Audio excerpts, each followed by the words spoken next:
राष्ट्रीय मिर्गी दिवस 2025 पर आर्टेमिस हॉस्पिटल्स ने एनजीओ सत्वम और क्रेस्ट के साथ मिलकर गुरुग्राम में जागरूकता कार्यक्रम आयोजित किया, जिसमें शीर्ष न्यूरोलॉजिस्ट और न्यूरोसर्जन ने मिर्गी के लक्षण, इलाज, दौरे से निपटने और इससे जुड़े मिथकों पर चर्चा की। 17 नवंबर को आयोजित इस सत्र में विशेषज्ञों ने बताया कि मिर्गी का अधिकांश उपचार संभव है, लेकिन सामाजिक भ्रम और छुआछूत के कारण मरीज समय पर इलाज नहीं ले पाते। उन्होंने वैज्ञानिक सोच अपनाने, शुरुआती लक्षण पहचानने और मरीजों के लिए सहयोगी वातावरण बनाने की अपील की। 17 नवंबर पूरे विश्व में एपिलेप्सी की डे की तरह मनाया जाता है और हमारे कंट्री में इसको नेशनल एपिलेप्सी डे की तरह ऑर्गेनाइज करते हैं। तो बेसिकली आप लोगों को बुलाने का जो औचित्य था वो ये था कि एपिलेप्सी क्या होती है, उसके विषय में रूटीन ट्रीटमेंट्स क्या होते हैं, एडवांस्ड ट्रीटमेंट्स क्या होते हैं और हम किस प्रकार एपिलेप्सी के रोगियों की सहायता कर सकते हैं। एपिलेप्सी के विषय में जो भ्रांतियां हैं, जो गलत फहमियां हैं, उनको दूर करने का भी एक उद्देश्य है। आप लोगों ने सुना ही होगा कि कई लोग एपिलेप्सी के मरीज के साथ खाना नहीं खाते, पानी नहीं पीते, उसका झूठा कि मुझे भी ये मिर्गी हो जाएगी, जबकि ऐसा कुछ नहीं है। तो इसी सारी चीज़ों को दूर करने के लिए हम लोग यहाँ पे उपस्थित हैं। हमारी टीम है, doctor Aditya Gupta, he is a senior surgeon. तो एपिलेप्सी के जो ऑपरेशंस होते हैं वो बड़े जटिल ऑपरेशंस होते हैं और इंडिया में बहुत कम लोग हैं जो उसमें एक्सपर्टीज जानते हैं। मैं डॉक्टर सुमित सिंह, मैं विभागाध्यक्ष हूँ। डॉक्टर विवेक बरुण ये एपिलेप्टोलॉजिस्ट हैं, इनकी विशेष ट्रेनिंग हुई है एपिलेप्सी में। Doctor Sameer Arora senior consultant है हमारे साथ। डॉक्टर मोहित आनंद ये कंसल्टेंट है हमारे साथ, ये भी एपिलेप्सी के पेशेंट्स को देखते हैं और जो जटिल केसेस होते हैं उनको हम सब मिलके एक साथ उनका इलाज करते हैं। डॉक्टर आदित्य को थोड़ा जल्दी जाना है, हालांकि इनका जो रोल आता है वो बहुत कम केसेस में, बहुत ही जटिल केसेस में उनका निदान करने में आता है, परंतु जो डॉक्टर साहब का ऑपरेशन कर रहे हैं मतलब, तो ये पहले बताएंगे कि एपिलेप्सी में सर्जरी का रोल किस प्रकार से होता है। नमस्कार। जैसा डॉक्टर सुमित ने बताया कि एपिलेप्सी एक काफ़ी कॉमन बीमारी है। इनफैक्ट एक अनुमान है कि जो पूरी जनसंख्या है उसके लगभग 1% बारे में उसका कारण और ये सारी चीज़ें काफ़ी अच्छे से उसका विश्लेषण वो सब आप सुनेंगे जो हमारे कोलीग्स हैं, डॉक्टर विवेक बरुण हैं, डॉक्टर मोहित हैं, डॉक्टर समीर हैं, उन सबसे आप सुनेंगे इस बारे में। बट मिर्गी के यदि 100 मरीज हैं उसमें से तकरीबन 5 या 10 ऐसे मरीज हैं जिनका दवाइयों से इलाज ठीक तरह से नहीं हो पाता है। ठीक तरह से नहीं हो पाता है का मतलब है कि उनकी 3 या 4 कई बार 5 दवाइयां देके भी उनकी मिर्गी शांत नहीं। मैसेज कर दो, मीटिंग में हूं एक। तो जब हम उस स्थिति में पहुंचते हैं कि 4 या 5 दवाइयों के बावजूद मैसेज कर दो, मीटिंग में हूं, मीटिंग 2 साल तक दवाइयां चल रही हैं, मैसेज पे जवाब फायदा नहीं मिल पा रहा है, तो ऐसे पेशेंट्स का एक खास तरह से इवैल्यूएशन किया जाता है। उसके बारे में डॉक्टर विवेक आपको डिटेल में बताएंगे।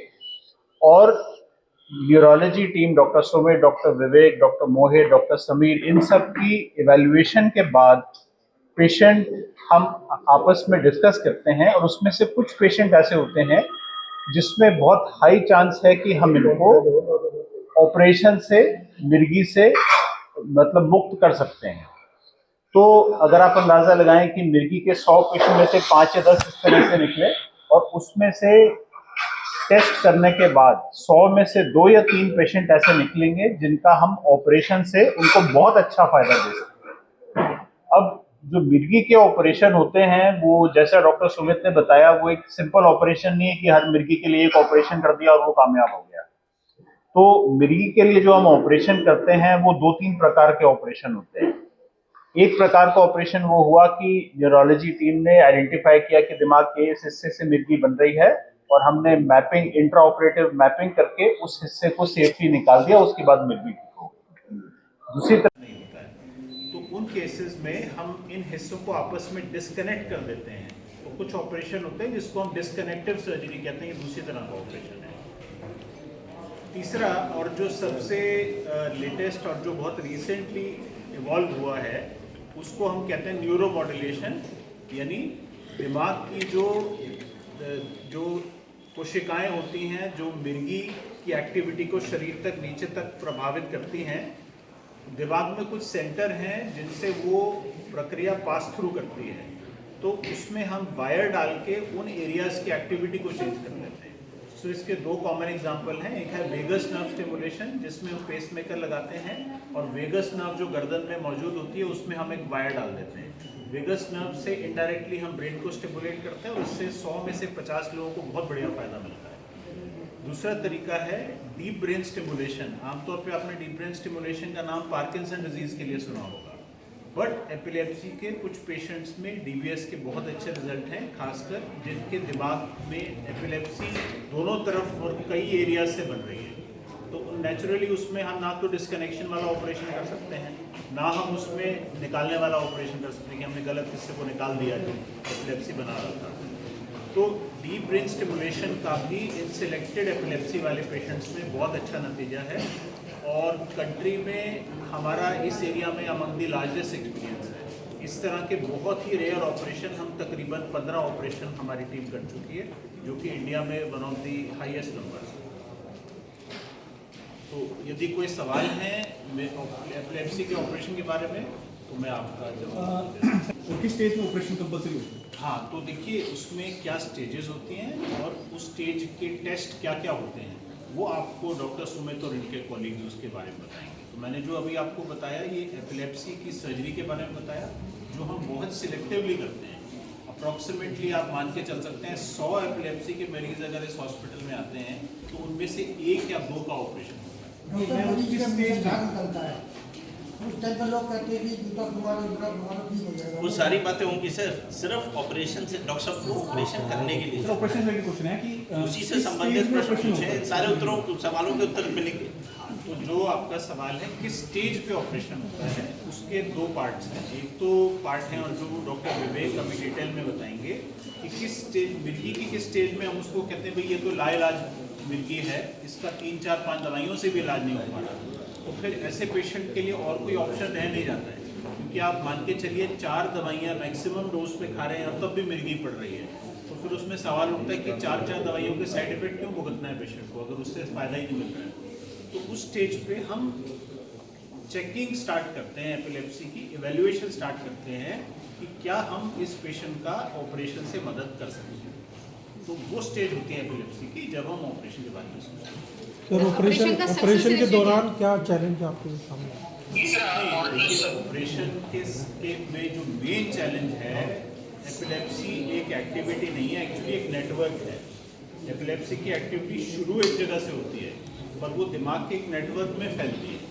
तो जो 3 तरह के ऑपरेशन हमने आपको बताया अभी, उसमें हमारा मेन चैलेंज होता है कि नेटवर्क एक तरह से इंटरप्ट हो जाए जिसकी वजह से एपिलेप्सी की एक्टिविटी बंद हो जाए। जैसे बिजली का सर्किट है, अगर आप उसकी तार को पूरा नहीं काटेंगे तो वो सर्किट बना रहेगा, चलता रहेगा। तो हमें सर्किट को एक तरह से पूरी तरह से काटना है। तो वो हमारे लिए मेन चैलेंज है कि कोई ऐसा रिमेनिंग पार्ट उस सर्किट का नहीं रह जाए जिसकी वजह से ऑपरेशन के बाद भी मिर्गी चलती रहे। सर ऑपरेशन के बाद सक्सेस रेशियो कितना रहता है? तो देखिए जो सक्सेस रेशियो है वो तरह तरह के ऑपरेशंस में थोड़ा थोड़ा डिफरेंट होता है। तो सबसे हाई सक्सेस रेट रहता है कि हमने एक पेशेंट का जांच करी, उसमें निकला कि दिमाग के मान लीजिए इस हिस्से में से एपिलेप्सी बन रही है और हमने मैपिंग करके उस हिस्से को निकाल दिया, एपिलेप्सी खत्म होने के चांसेस 80-90। एपिलेप्सी 2 प्रकार की होती है, जनरलाइज्ड एपिलेप्सी और फोकल एपिलेप्सी।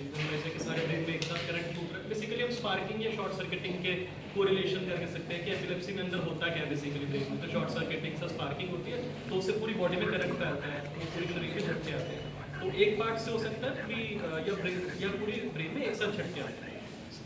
हम बेसिकली हमें आइडेंटिफाई करना है किस तरह की एपिलेप्सी है, जनरलाइज और फोकल में, क्योंकि जो हमारी लॉन्ग टर्म दवाइयाँ हैं वो इसके बेस पर डिसाइड करनी पड़ती है या लॉन्ग टर्म मैनेजमेंट का हमें उस बेसिस पे डिसाइड करना पड़ता है। तो हमारे लिए जो सबसे मेन इंपॉर्टेंट डायग्नोसिस के लिए चीज़ चाहिए होती है वो होती है हिस्ट्री। बहुत बार ऐसा होता है पेशेंट सिर्फ एक बेहोशी का एपिसोड लेकर आता है, बेहोश होकर गिर गया। अगर मान लो उसको सामने किसी ने नहीं देखा तो आई विटनेस कोई अवेलेबल नहीं है, तो हमें नहीं पता चला कि वो बेहोश किस वजह से हुआ।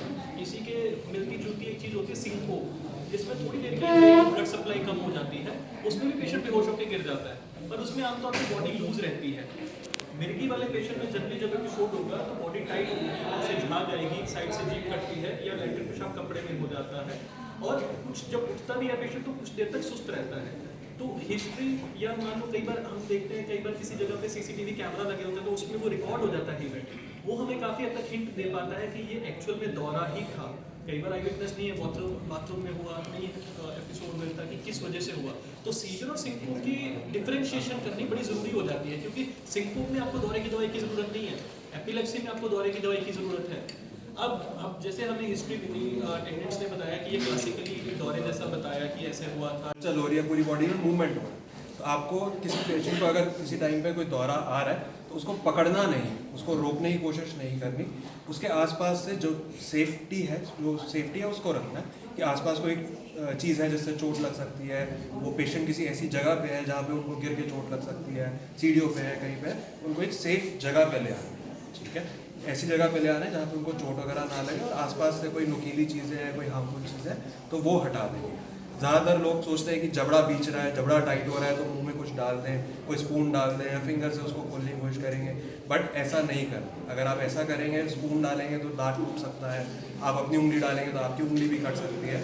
कोई जबड़ा बीच रहा है तो उसको खोलने की कोशिश नहीं करनी, बस आसपास से सामान हटा देना और ज़्यादा से ज़्यादा सर के नीचे, सर के पीछे तकिया या फिर कोई कंबल लगा सकते हैं ताकि सर का मूवमेंट आप थोड़ा कंट्रोल कर सकें। आपको इस समय दौरे को टाइम करना है। अगर बहुत लंबा दौरा चल रहा है कि जैसे अगर एसी में शॉर्ट सर्किट हो रहा है तो अगर बहुत देर तक शॉर्ट सर्किट चलता जाएगा तो पूरे घर में फैल जाएगा। तो ऐसे ही अगर बहुत लंबा दौरा चल रहा है तो आपको टाइम करना है। 5 मिनट्स के अंदर अंदर अगर दौरा ठीक नहीं हुआ उसी टाइम आपको इमरजेंसी में कॉल करना है, एम्बुलेंस बुलानी है और पेशेंट को हॉस्पिटल लेके जाना है। इस आग को रोकने का एक ही तरीका है, या तो आप हॉस्पिटल पहुँचो या कुछ एक दवाइयाँ आती है जिन लोगों को दौरे की दिक्कत होती है उनके पास वो दवाइयाँ होती है, स्प्रे होता है मिडाज़ोलाम स्प्रे करके, जो उस सर्किट को ब्रेक कर सकते हैं। जैसे कहीं आग लगती है, कोई सर्किट में शॉर्ट सर्किट होता है तो आप MCV डाउन कर देते हो, वो जो पर्सन को दौरा आ रहा है उसकी नाक में आप 4 पफ डाल सकते हो, 2 पफ इधर 2 पफ इधर, वो सर्किट ब्रेकर का काम करता है और उस दौरे को रोक सकते हैं।